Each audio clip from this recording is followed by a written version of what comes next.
Well, thanks. It's great to be here. Is that too loud? Everybody hear me? Boy, sellout crowd. I'm actually pleasantly surprised. You know, I started my career as the digital zealot in a brand-driven world, and increasingly it looks like I'm going to end it as the brand zealot in a digital-driven world. You know, we're all here. We're going to spend 3 days learning how to growth hack our way to a fully optimized demand gen funnel.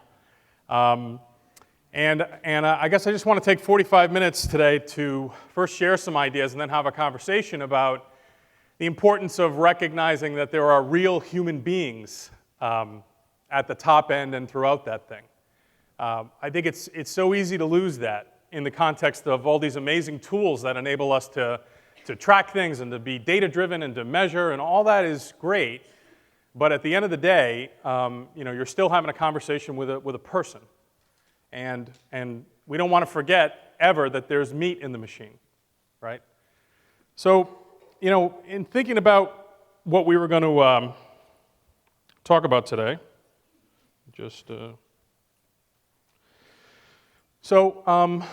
want to talk about really 5 topics. And the first is to sort of give you my definition of brand.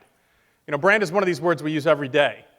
And, but there's a remarkable lack of consensus on exactly what it means.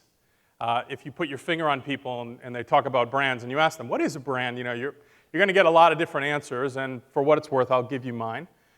A big part of branding is really tied up in the importance of emotion in changing behavior.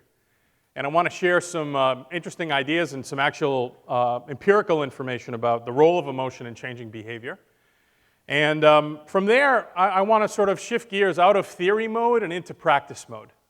So I think the other problem with a lot of conversations about brand is they're sort of up here. They're very theoretical, very sort of touchy-feely. And so I want to give you some very specific things you can do to start to think through your brand positioning and hopefully realize that in the real world. All right? Does that sound useful? It's after lunch here, so we're all kind of like after lunch, pre-coffee. Always a tough slot. All right, so a couple weeks ago, I saw the Foo Fighters at Fenway. Anybody Foo Fighters fans here? Yeah, so amazing show, and I'm a huge fan of the band and of Dave's in particular. Well, like on a short list of people I'd rather be, Dave Grohl, no question. So here's a still from that show. And I would ask you, where is the brand in this photo? Where's the brand? Some people would say, well, the brand is here, Mike. You know, that's the Foo Fighters logo on the you know, throne of rock and roll that Dave created for himself. And other people would say, well, no, you know, Dave is the brand. Dave is the person with whom we have this relationship, right? Dave is the brand. And I would say the brand in this picture is out here.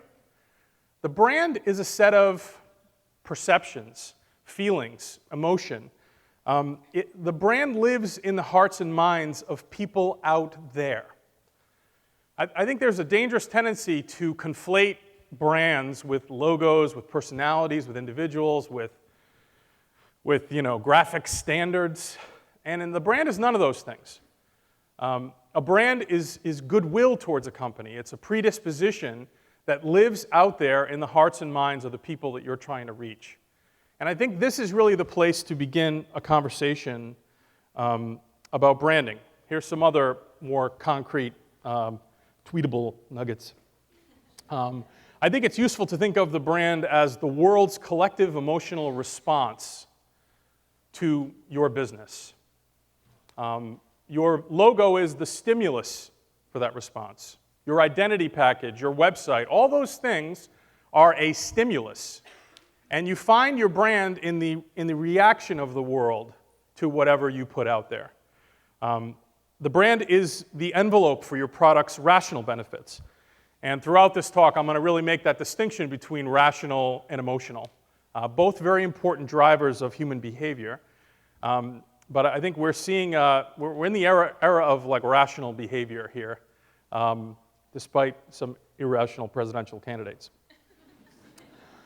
As I mentioned, useful to think of brand as your emotional value proposition, something that guides people toward or away from whatever it is you're selling.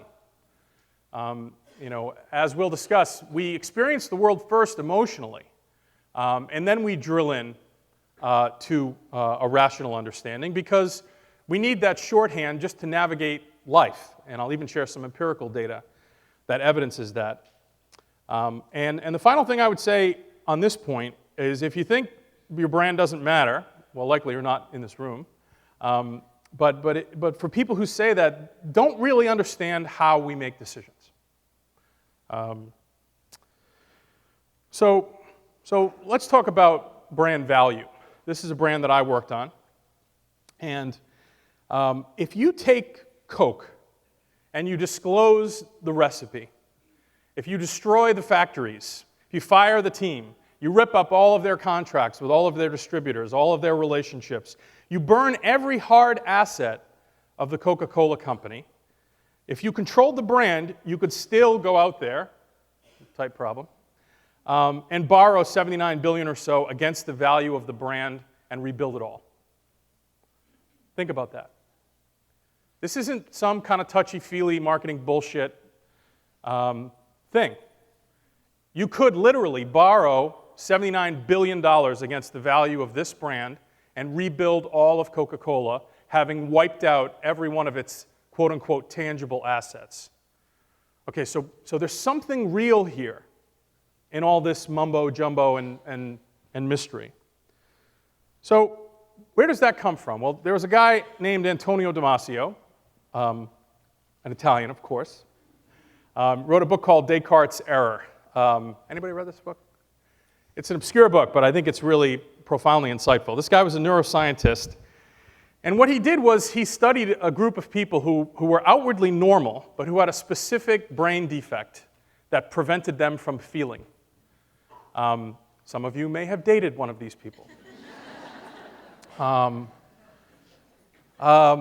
So you'd think that these people would be excellent decision makers, right? This is the Kirk-Spock dynamic, right? Spock believes he will make better decisions because he's entirely rational. He's a logical man. But we all know that Kirk brings that human element and he makes better decisions. Well, it turns out, there is empirical evidence of that very dynamic, that when you take away the ability to feel from someone, you don't liberate them to follow rational choice, you paralyze them. You make them unable to make even the most basic decisions.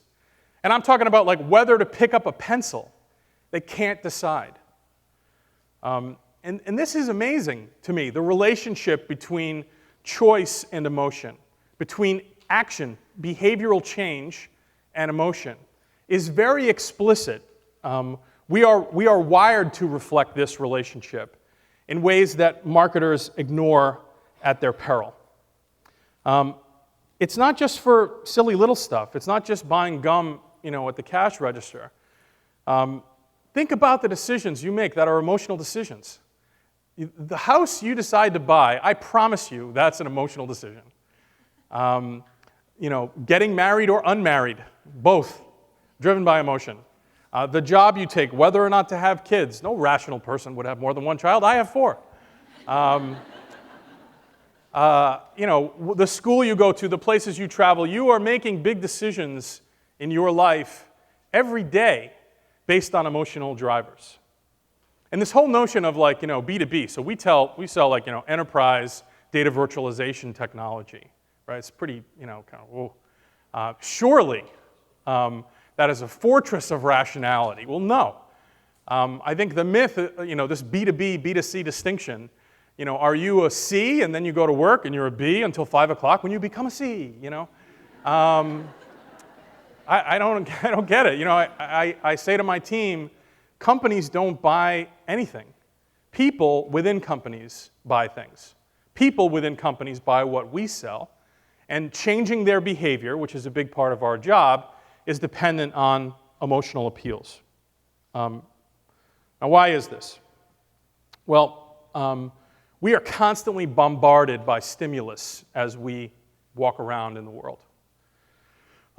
Here are some visual stimuli, right? And each of these things is complex and multivariant and whatever, but if you think about the collective emotional response to these things, there is a kind of shorthand. Fairly or unfairly, rightly or wrongly, we distill these multifaceted stimuli into very simple ideas. Now, those ideas change over time. They're constantly evolving. As the world shifts, so does our perception. But, think about these things. Think about that flag. Didn't represent that, at least there was not a broad, ironclad consensus that it represented that idea. But we saw this national shift in consensus that it doesn't mean this, it means that. And that happens all the time in large and small ways. And when we encounter the world, we see these things. I like whiskey. And my brand of whiskey is Bulleit Rye. I really like Bulleit Rye whiskey. Now, why is that? Part of it is I like the product. But truth be told, I didn't go out and sample the 4,000 whiskeys that were available in a blind taste test and select Bulleit Rye. There was something I found appealing about it. There's something I liked about the bottle. There was some aspect of it that attracted me in sufficient, with sufficient intensity for me to sample it. And then the product took over. I liked the product. As we'll see, a brand is not a substitute for a good product, but it is a shorthand that enables people to navigate the world and make decisions in nearly every category on earth. Think about how we come to understand new things. We encounter things at the point of this wedge.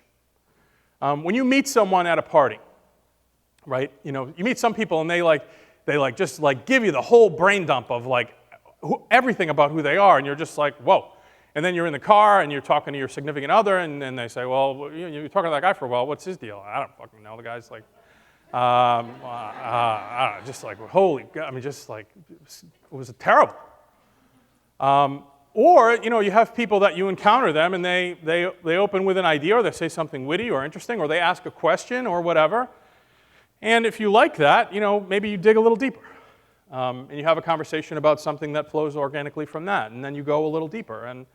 And then eventually, maybe, it may be multiple meetings. It may be deeper later on in the night. You have a much deeper understanding of who they are and what they were. And when your significant other asks you about that person, the thing you're most likely to repeat is the place where you began with them. Okay? And that is we encounter products in the same way we encounter people. We're a bunch of animals. We're just like lizard brain, we're not as sophisticated as we think. And so we are not hardwired in nature to consume products. We're hardwired in nature to begin relationships, to acquire assets, to satisfy our needs, whatever they are. And so we bring the biology. This is a function of human biology, and it is a truth, that's nearly universal. In the stream of those things, very often, you find that emotion is what comes first. So, Maserati. My relationship with Maserati begins in an emotional place, specifically with lust. I see the Gran Turismo and I want that car. I want it. So then I start to rationalize. I say, the back seat of that car is big enough for the kids. and really only the kids are in my back seat. I mean, if we're going to go somewhere as a family, we're going to go in the Lexus, and so it really doesn't, if I prefer to drive that car, why would I not have it when it doesn't, so what is that? That is me rationalizing an emotional desire. Another anecdote. So I went to Harvard Business School, and sometimes you meet someone and you like them. And they say, and somebody says, oh, that guy went to HBS, and you're like, oh, wow, seems like a really smart guy. I totally believe that. Other times, people are like, if they think you're an asshole, and they find out you went to HBS, they're like, fucking HBS asshole. It's the same fact, but you see it through a different lens depending on the emotional response that you begin with. And again, we engage with products in a similar fashion. If you want to change what someone does, you have to change what they feel and not just what they think. This is universally true. I know I shouldn't have that donut. I know it, but I want it. And so changing your behavior, if you talk about like even something like that, your relationship with food, your relationship with people, the way you make decisions, it's hard to change your own behavior, let alone to change the behavior of some audience out there with whom you don't even have face-to-face contact, right? Marketing is a dilution of a one-on-one conversation, inherently, no matter how strong it is, no matter how compelling. No marketing effort is as intense as a face-to-face conversation with another human being. And so as a dilution, you have to be very focused on what you need to do in order to move people from A to B. And in the vast majority of cases, moving them from A to B behaviorally involves changing what they feel and not just what they think. And I'm surrounded by examples of people who forget this. If you don't create a brand for the market creates a brand for you. Take this product. All right, this product is very cool. I actually tried it once. And the technology's amazing. It's like so well done. I mean, it's like game-changing. There were people who were like freaks for it. It was such a big thing. And what got in the way? Well, what got in the way is this association got created. And all that engineering goodness just went away. It destroys so much value. So much hard work is eliminated by what seems like this trivial thing, but it's not. Because getting people to adopt this particular technology involved changing their behavior in significant ways. And it was not able to affect that change because it ignored the emotional driver of human behavior. Now, this was true at the top of that company, and still is, I believe. And so as we go through this, I want to highlight for you like failure points. What are key sort of failure points where the whole thing goes sideways? And the first brand failure point that I've observed in my many years is the failure to apply the right level of executive leadership and frontline execution to deliver on an emotional value prop. Now, this is understandable. It's hard to make great products, hard to beat competitors. And very often people are either consumed by the struggle to do that or the romance of doing it. There are still people in this very building who feel like, marketing is just, for shitty products. They won't say that here with all of us here. But they believe that. A lot of people believe that. And so this is the first place things go sideways, is that people don't understand all the stuff that I've been spending time on up to now, the role of emotion, the value of brand, and that's the first place things go wrong. All right, so let's be a little more positive. So you say, well, all that's great. So great, Mike. I'm not a douchebag. So what do I do? So I really tried to sort of say, okay, if I had to boil it down, now what are 3 things you can go do to get this sorted in your own organization? What would I do? And the first thing I would do is spend some time reflecting on your customer. The second thing is to simplify your promise to that person. And the third thing is to deliver on that simplified promise consistently at every point of contact with the market. Okay? Reflect on your customer, simplify your promise, deliver it consistently. And I'm going to dig into each of these things in a little bit before we break for questions and discussion. All right. Anybody here catch the Marin spotlight? I love him. I'm a huge fan of his. I love what he does, that podcast. It's the WTF podcast, for those of you who don't listen. And it's just great because he really gets under someone's skin. He gets deep into someone. And one of the people he got deep with was this guy, which is really remarkable for a comedian / podcaster. But he had this hour-long interview with the president.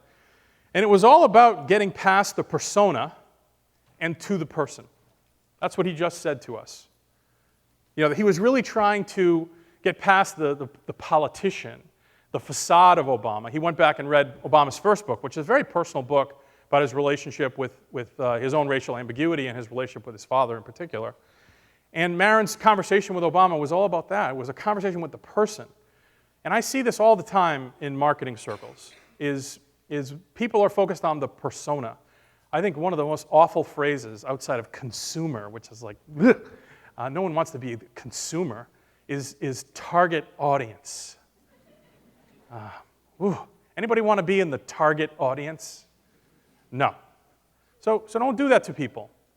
You know, another thing I like to say is, explain this to me like I'm a person. Just imagine if I was a person and explain it to me. And we don't do that. I'm guilty of it sometimes. I have this persona, this demographic set of attributes, and I want to give them my spew about how great our thing is, whatever, and they don't want that. They're not going to listen to that. So you got to try to make your, having a persona in mind is better than just talking at the whole world, but that's an inferior dilution of understanding a person at the end of the line. So first piece of advice here is start by thinking about the person and not necessarily their persona. So then start to peel the onion. Who is she? Who is this person? Think about it. Who are they? Not only demographically, but in terms of who are they really? What are they about? Where did they grow up? Do they have siblings? Or what birth order? Like whatever it is that gets you there, what does she care about? What does she really want? Why does she want that? How does she feel when she gets it? These are all questions that will help you understand the person that you're talking to, not the target, not the persona. I'll give you some examples. So one is a business traveler unhappy to be away from home. All right, so think about that. Business traveler, that's sort of junior varsity marketing. Okay, I can do stuff for that. But if I zero in on the insight that there's some subset of the business traveler universe that's just unhappy to be away from home, think about how that affects my downstream communication. If that, I realize, is an insight, something universal among the target audience that I'm addressing. Moms who feel bad about getting groceries delivered. I'm married to one of these.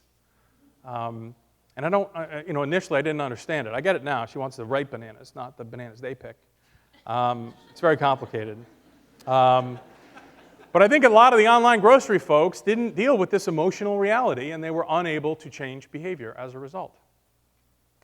Technicians who feel undervalued and underappreciated, or put otherwise, technicians. Here's one for us. Boss is sick of paying for storage. Sick of paying for storage. One of our best opening lines with CXOs in our business is, how'd you like to take a 2-year vacation from writing EMC a check? Give me 15 minutes. Okay. Teens with stage 5 FOMO. Everybody know FOMO? Fear of missing out. I got a couple of these in my household too. But again, you have this insight that is an emotional driver in this person, and you only get to it with deep reflection on who they are, beyond the superficial, observable demographic attributes. All right, so reflect on your customer, simplify your promise, deliver it consistently. Let's talk about number 2. So when you're engaging with someone, it's human nature the first thing they're going to do is they're going to try to discern, based on that thing in the point of the wedge, whether additional time spent with you is worth the effort. If you're extremely good looking, this is a great equation for you. If you're not, or if you're a product, if you're trying to interrupt something else someone is doing, you really need to think about making sure you communicate to them tangibly or intangibly, explicitly or implicitly, what's in it for them to continue this dialogue. And in some cases, that will be a rational reason. You can sound like a dick if you try to squeeze that into the first 3 minutes of, hey, talk to me, I'm really interesting. It's hard to do that. And so that's one of the reasons questions are effective as you get to know someone, is that it shows that this person is interested in me. And we all want to be understood for the richly complex and nuanced beings we are. And so now you have an opportunity to do that. This person is interested in me. We're interested in the people who are interested in us. That's an emotional value proposition. There are lots of others, lots of different ways to engage someone. But we have this duality. And as marketers, we have to engage people with an understanding that the first thing we have to do is we need to justify this in some way. And so, when I say to people, well, how do you start with that and boil down your message to what's in the point of that wedge? I talk about typically like this 5-step idea. Bring together some smart people, some people with emotional intelligence, some people who really understand the customer. People who have lots of customer contact are really useful for an exercise like this. And bring those folks together and brainstorm a bunch of ideas about what does this do for this target person that I've just described. What do we do for them uniquely? How do we begin the conversation with something that shows them how we can help them? So you're going to put a lot of ideas on the table all over the whiteboard. There's all these different things. Everybody's an advocate for one. The next thing you have to do is you got to pick one that seems right based on the stuff that I've shared so far. So when you pick that, you got to sort of polish it up. All right, you have to express that choice clearly and simply as something you and everyone on your team can remember, share, and deliver in the details of every customer touch point. Okay, so now you have this polished little object, this opening statement, and then you've got to go and take it out into the world and see how people respond to it. My third day at Actifio, which was a product I really didn't understand until probably the third month, I was dropped into a trade show. And I spent the time at that show coming up with different positionings and trying them for 1 hour. So I would open with positioning A, and I would do that for 1 hour, and I would see if people respond, and you get this, and then like hour 3, I started to talk about this idea called copy data, and people were like, oh, and you see the penny drop. And then I was like, okay, that's it. And then went back, and we made everything about that, and we created this category called copy data management, which is a big deal in enterprise technology. Many of you don't know it, but you're not in our target audience, so there. All right, so after you figure that out, you want to refine, confirm, and anoint the imperfect. Okay, you need to be comfortable anointing the imperfect, because getting everything you can behind a value proposition is 80% as effective as getting everything you have beyond the value proposition.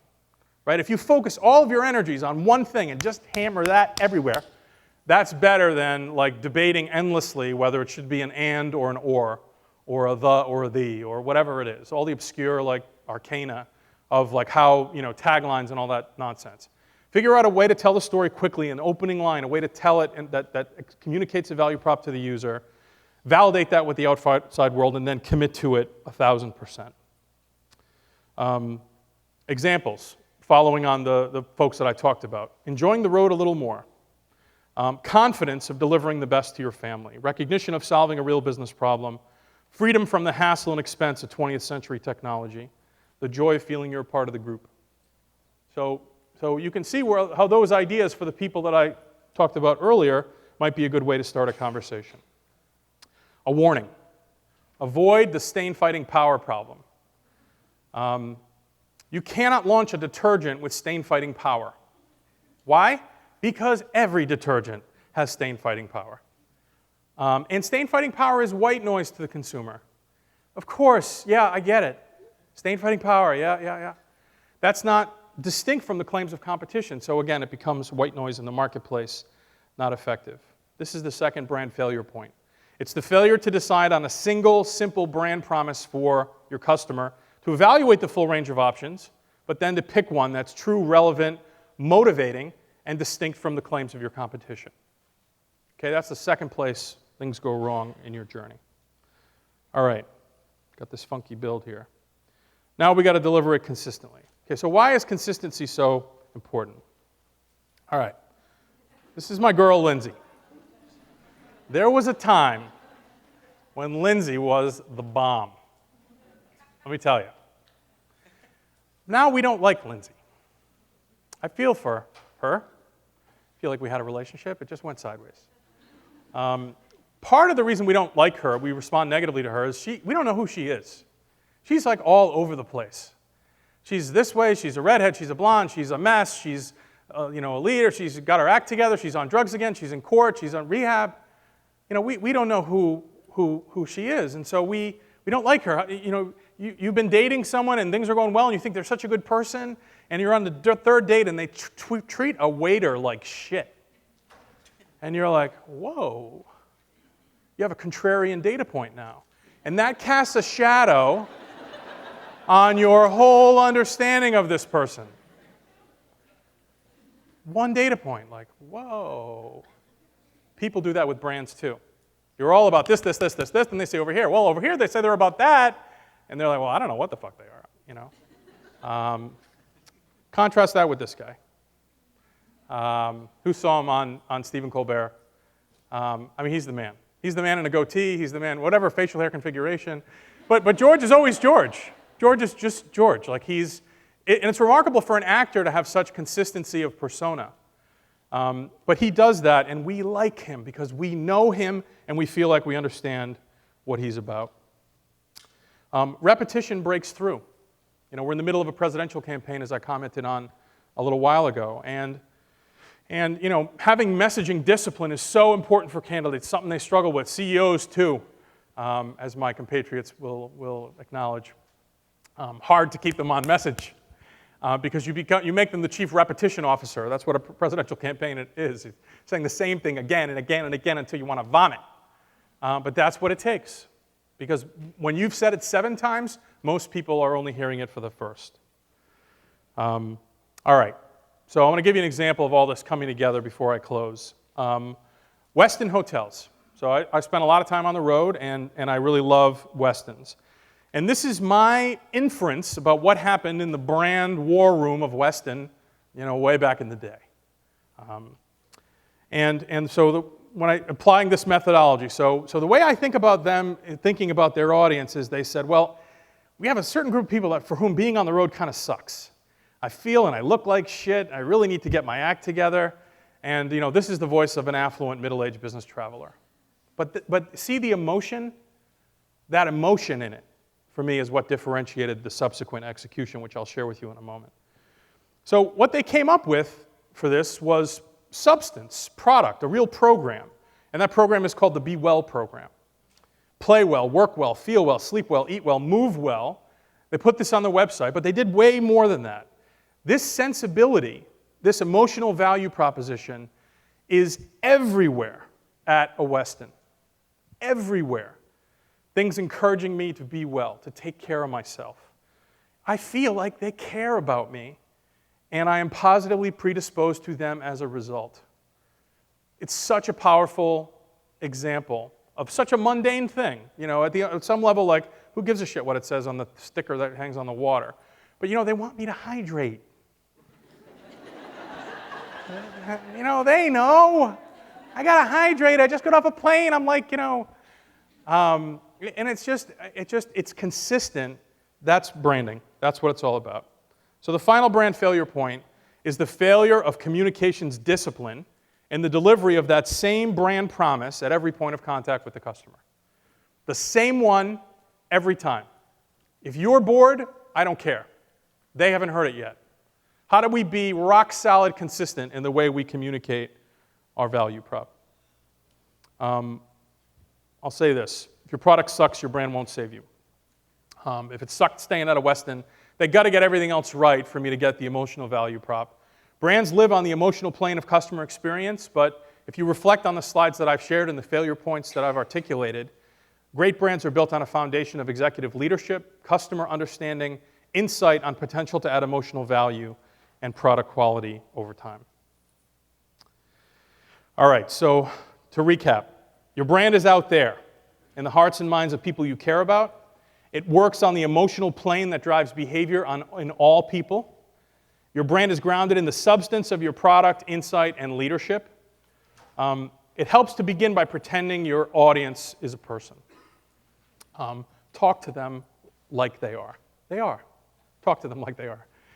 Engage them with a clear and simple expression of your emotional value prop. Deliver that message consistently and relentlessly at every touch point with the market. I'll leave you with this before we go to questions. It's one of my favorite quotes about branding, about marketing, about leadership. It's by a guy named Antoine de Saint-Exupéry. And he said, if you want to build a ship, don't drum up people together to collect wood and don't assign them tasks and work, but rather teach them to long for the endless immensity of the sea. That's our job as marketers. It's not just to organize the people to build a data-driven, fully optimized, robust, we have to teach people to long for the endless immensity of the sea. And if you do, everything else will be more effective. That's it. I'm happy to take your questions or thoughts.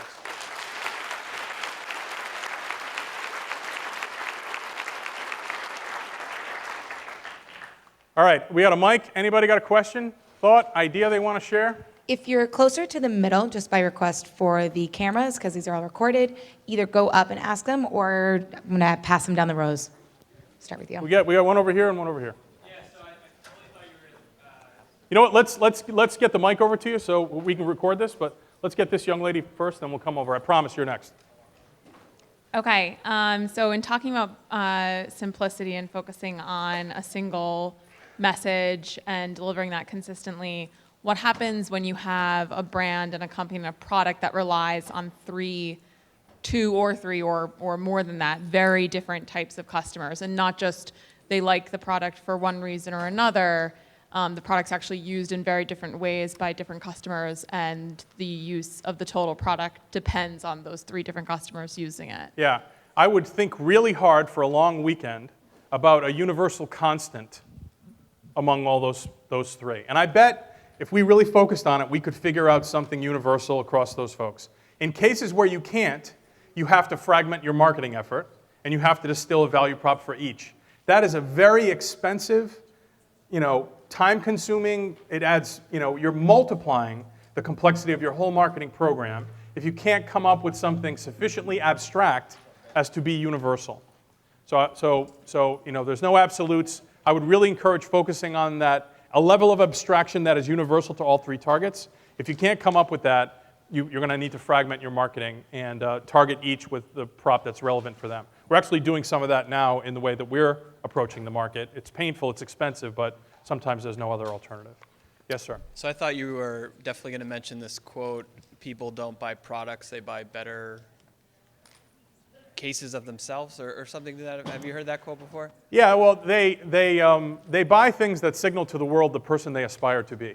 Right. So what, as you're going through these failures, how does that factor into what you're thinking? Yeah, sure. I mean, one of the emotional value props is always the ability to signal to others the person I aspire to be. The whole ringtone business, why does my 14-year-old, who's like a skinny white kid in Sudbury, why does he have kill the police as his ringtone? It's because he wants to be a badass, man.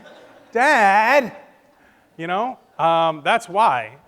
And so where you understand that, and what's the role of that, ringtone is digital cologne for people that age. Tells people something about them. That's right, And so I think understanding that, it can be a powerful motivator of behavior. And in other categories, it's a little bit harder to grasp, but I think it's always a good place to mine for an emotional value prop that sticks. Yes, sir. I'm the CEO of GetUpLoss.com, and we have a weight loss product that's mostly used by women. So in trying to understand, what kind of emotions people feel while they're trying to lose weight, we did focus groups and came up with a list of things that people feel and graded them on, what is the overwhelming emotion, and exhaustion with having tried so many things was one of them. So when you're trying to figure out that positive emotion that you want to, appeal to people, is it basically the opposite of the negative they're feeling, or it is almost like an antonym of the feeling they're feeling? So if they're exhausted, do you just want to reverse it, or do you come up with something else that I know it's inspirational, but how do you get to that? Well, in every category it's different. So for us, we have fragmented the front end of our marketing just recently, and we're talking to backup administrators as one of our targets. And we had to come up with a way to talk about backup. And where we ended up was with the phrase, it's the last backup modernization you'll ever need. Where did that came from? We talked to a bunch of customers, and they were all on their third or fourth backup modernization. And they were deeply frustrated with this process. They don't want to modernize again, whatever. And so for us, in that example, we acknowledged the negative reaction in a way that hopefully creates empathy. That they're used to hearing about, backup modernization. From every vendor talks about backup modernization, but nobody else in the category says, this is the last time you'll ever have to do that, and here's why. And so it may be that you create empathy by acknowledging the emotion. That can be a very powerful motivator. If there is an antidote to it, in that case, the obvious one is it's not you, it's them. Okay? You are not the failure here. It's this, right? Which is kind of Oprah, that's a door Oprah goes through a lot, right? With great effect, So I think you need to noodle on it a little bit, but it might be that. It might just be connecting with them to show that you get it. And because most brands don't. Thanks. Yes, ma'am. So our company is built on a single spokesperson. He's been around for 30 years in the market on TV. Geico? No. And at this point, our spokesperson is ready to retire. So we're looking to rebrand. And what advice would you have for us? We're considering finding a new spokesperson, transitioning altogether to a group of spokespeople. Have you ever seen any success in doing that? Yeah, it's hard. I think you need to figure out what is it about the relationship with this person that people find compelling. I think we always just say in the ad business, you want to separate your equity from your history. There may be some things you can let go of in the baggage of your background, but what's the equity there? And what comes to mind is the Men's Warehouse guy. That guy, like people had a relationship with him. Yeah, you're gonna love the way you look. That guy, I forgot his name, right? But he was great, and people had a relationship with him. And now Joseph Abboud is running that shop. It's like a handsome guy with a shock of gray hair and like super stylish. And I think they've done a pretty good job transitioning that, because at the end of the day, this guy Cy Sperling, or not Cy Sperling, that's the bald guy.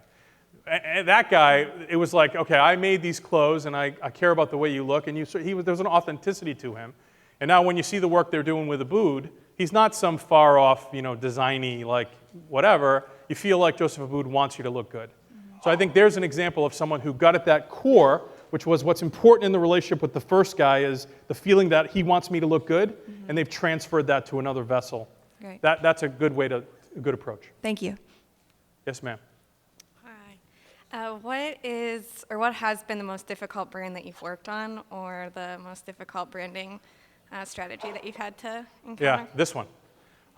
Very hard to find the emotional value prop in copy data virtualization. Whoa. But in another meeting that first week, we had a little customer thing, and so all the engineers are there, and they didn't really know how to deal with a marketing guy back then. And so I said in this meeting, like there was like talking about whatever, the FETs are valve, the flux capacitors, we're going to make this blue, And so I said at one point, like, how does it feel to use this thing? How did it feel before, and how does it feel now? And my own team was like, and there was this like pregnant silence, and then one of the guys said, it really used to suck, because I know the stuff's not getting backed up, and I know at some point Exchange is going to go down, and they're going to yell at me, but the reality is we didn't spend enough money to back the thing up every 24 hours like I'm supposed to. And another guy was like, yeah, and then one guy said, I keep ramen noodles in my desk. I keep 4 packages of ramen noodles on my desk, because the last time this application went down, I was in the office all weekend and I couldn't leave, and it sucked. And this liberates me from that. I don't worry about that, because I know if the thing goes down, I can bring it back. And then the last guy said, the first time I used this, the first time I recovered an Oracle database with this, took 22 seconds, and it was like the first time I kissed a girl. And even my team was like, wow. That was it. Freedom for us. But it's there. You just got to have the courage to have the conversation on an emotional plane. Yes, sir. So what if your product is the opposite of the donut you were talking about, where you really should want it, but you just don't want it? What's the benefit of having it? Just What is the straight to benefit in that. emotional terms of accepting the need to do whatever this is? Are you from the U.S. Kale Association or? Not quite. Our product is a test. Yeah. Well, I think it's about objective validation. It's about there's another door into that from the back that you can find and go through that door. I think we're out of time. This has been really great. I'm Mike Trapp on Twitter. I have the slides up. Thank you.